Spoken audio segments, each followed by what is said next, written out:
என்னதான் chicken mutton biryani இருந்தாலும் எறா பிரியாணியோட டேஸ்ட்டை மட்டும் அடிச்சிக்கவே முடியாது. நம்ம எப்படி செஞ்சாலும் பெர்ஃபெக்டாக வந்துடும். டேஸ்ட்டும் சூப்பராக இருக்கும். அது செய்ய நான் இன்றைக்கி 1/2 கப் எண்ணெய் சேர்த்துருக்கேன். இது கூடவே 2 டேபிள் ஸ்பூன் நெய் சேர்த்துக்கலாம்.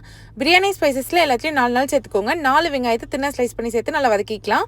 கூடவே 2 ஸ்பூன் தனி மிளகாத்தூள், 2 ஸ்பூன் பிரியாணி மசாலா, எந்த பிராண்ட் வேணாலும் சேர்த்துக்கோங்க. தேவையான அளவுக்கு உப்பும் சேர்த்து நல்லா வதக்கிக்கலாம். கூடவே 4 ஸ்பூன் இஞ்சி பூண்டு பேஸ்ட் சேர்த்து பச்சை ஸ்மெல் போனதும் 3 மீடியம் சைஸ் தக்காளியை கட் பண்ணி சேர்த்துக்கோங்க. காரத்துக்கு 4 பச்சை மிளகாய், 3 டேபிள் ஸ்பூன் அளவுக்கு கெட்டியான தயிர் சேர்த்துக்கலாம். 1 கைப்பிடி புதினா மல்லி எல்லாத்தையும் சேர்த்து நல்லா வதக்கிக்கோங்க.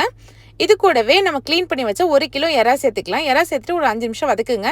எறாலேருந்து இந்த மாதிரி தண்ணி ரிலீஸ் ஆனதுக்கப்புறமா 1 கப் அரிசிக்கு 1.5 கப் அளவுக்கு தண்ணி, நான் 4 கப் அரிசி சேர்த்ததுனால 6 கப் தண்ணி சேர்த்துருக்கேன். 1/2 எலுமிச்சைப்பழம் பிழிஞ்சு தண்ணி நல்லா கொதிச்சதும் 20 நிமிஷம் ஊற வச்ச பாஸ்மதி அரிசி சேர்த்துக்கலாம். இப்போ அரிசியும் தண்ணியும் இந்த மாதிரி சமமாக வந்ததுக்கப்புறம் தம் போட்டுடலாம். மேலே கொஞ்சமாக புதினா கொத்தமல்லி போட்டு மூடி போட்டு 20 நிமிஷம் லோ ஃப்ளேமில் வேக வச்சு எடுத்திங்கன்னா சூப்பரான எறா பிரியாணி ரெடி. இதை நீங்களும் கண்டிப்பாக ட்ரை பண்ணி பாருங்கள். அண்ட் மறக்காமல் நம்ம சேனலை சப்ஸ்கிரைப் பண்ணிவிடுங்க.